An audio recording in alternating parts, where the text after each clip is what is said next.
Hi வணக்கம் நண்பா நண்பீஸ். எல்லார் மனசுலயும் இருக்கிற ஒரே கேள்வி, தங்கம் விலை குறையுமா? இல்ல இன்னமும் ஏறுமான்றது தான். அதுக்கு இந்த வீடியோல ஒரு தெளிவான ஒரு விளக்கத்த பார்க்கலாம். அதே சமயம் ஒரு அதிர்ச்சியான தகவலும் இந்த வீடியோல கிடைச்சிருக்கு. தங்கம் விலை குறையவே வாய்ப்பில்ல. இன்னும் ராக்கெட் வேகத்துல தான் ஏறப்போகுது தான் அப்படின்னு பொருளாதார நிபுணர்கள்லாம் அடுக்கடுக்கான பல காரணங்கள சொல்றாங்க. முதல் காரணம் உலக நாடுகளுடைய முடிவுகள். இப்ப நெறைய நாடுகள் என்ன பண்றாங்கன்னா, அமெரிக்கா டாலர நம்புறத விட்டுட்டு, ரஷ்யா, சீனா, துருக்கி மாதிரியான பல நாடுகள் பார்த்தீங்கன்னா, டாலர டம்ப் பண்ணிட்டு, தங்கத்த வாங்கி குவிக்க ஆரம்பிச்சுட்டாங்க. போன வாரம் கூட போலாந்து நாடு பார்த்தீங்கன்னா, 140 டன் தங்கத்த வாங்கியிருக்காங்க. உலக நாடுகள் தங்கத்த பாதுகாப்பா நினைக்கிற வரைக்கும், அதோட விலை பார்த்தீங்கன்னா, ஏறிட்டு தான் இருக்கும். 2வது ட்ரம்ப் ஃபெடரல் ரிசர்வ் பேங்கோடைய மோதல். அமெரிக்காவுல வட்டி விகிதத்தை நிர்ணயிக்கிற ஃபெடரல் ரிசர்வ் கூட பார்த்தீங்கன்னா, டொனால்ட் ட்ரம்ப் மோதல் போக்கில் இருக்காரு. இது உலக பொருளாதாரத்தில ஒரு நிலையற்ற தன்மையை உருவாக்கியிருக்கான். அதனாலேயும் மக்கள் பார்த்தீங்கன்னா, பாதுகாப்பான முதலீடான தங்கத்த நோக்கி போறாங்க. மிக முக்கியமான விஷயம் பார்த்தீங்கன்னா, இந்த 3 ஆபத்துகள் இந்தியாவுல வரலாம்னு சொல்றாங்க. நம்ம பிரதமரின் பொருளாதார ஆலோசனை குழுவுல இருக்கிற ஒரு முக்கியமான உறுப்பினர், அதாவது நீலிஷ் ஷகா.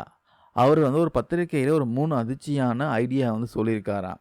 ஃபர்ஸ்ட் ஐடியா, வீட்ல குறிப்பிட்ட அளவுக்கு மேல தங்கம் வச்சிருந்தா, அதுக்கு 30% பார்த்தீங்கன்னா வரி கட்டணுமாம். 2வது எல்லாரும் கட்டாயமா தங்கத்த பேங்க்ல கொடுத்து தங்க கடன் கோல்டு மானிட்டைசேஷன் திட்டத்துல போடணும். 3வது பொதுமக்கள் கிட்ட இருக்கிற தங்கத்த ஆர்பிஐ கிட்ட கொடுத்துடணும். அதுக்கு 65% பார்த்தீங்கன்னா பணமாவும், மீதி 35% பார்த்தீங்கன்னா பாண்டாவும் தருவாங்களாம். இது வெறும் ஆலோசனை என்றாலும், எப்ப வேணும்னாலும் இரவு 8 மணிக்கு அறிவிப்பு வர்ற மாதிரி திடீர்னு அமலுக்கு வரலாம் ஒரு பயம் இருக்கு. ஏன்னா அப்படிதான் 2016 அப்ப பார்த்தீங்கன்னா, மணி மானிட்டைசேஷன் பண்ணாங்க. பழைய ரூ. 500 ரூ. 1000 செல்லாதுன்ட்டு பிரதமர் மோடி பார்த்தீங்கன்னா, திடீர்னு திரையில தோன்றி ஒரு அனௌன்ஸ்மென்ட் குடுத்தாரு. அதே மாதிரி பிரதமர் மோடி பார்த்தீங்கன்னா, திடீர்னு கோல்டு விஷயத்திலயும் இரவு 8 மணிக்கு திரையில தோன்றி அறிவிப்பு கொடுக்க வாய்ப்பு இருக்குதான் சொல்றாங்க. நிபுணர்கள் சொல்ற அட்வைஸ் என்னன்னா, பிசிக்கல் கோல்டு தான் பெஸ்ட்டாம். Digital gold, gold bond, ETF இதெல்லாம் வேணவே வேணாம்னு சொல்றாங்க. ஏன்னா அரசு விதிகள் மாத்தினாலும் பேப்பர்ல இருக்க முதலீடு பார்த்தீங்கன்னா சிக்கலாயிரும். ஆனா கையில நகையாவோ, காசாவோ இருந்தா அதுதான் பார்த்தீங்கன்னா உண்மையான பாதுகாப்புன்னு சொல்றாங்க. இப்போ ரூ. 15,000க்கு விக்கிற தங்கம் பார்த்தீங்கன்னா ரூ. 10,000 குறையும்னு காத்திருக்காதீங்க. இருக்கிற விலையில கொஞ்சம் கொஞ்சமா வாங்கி வீட்ல வைக்கிறது தான் புத்திசாலித்தனம்ன்ட்டு பல நிபுணர்கள் பார்த்தீங்கன்னா சொல்றாங்க.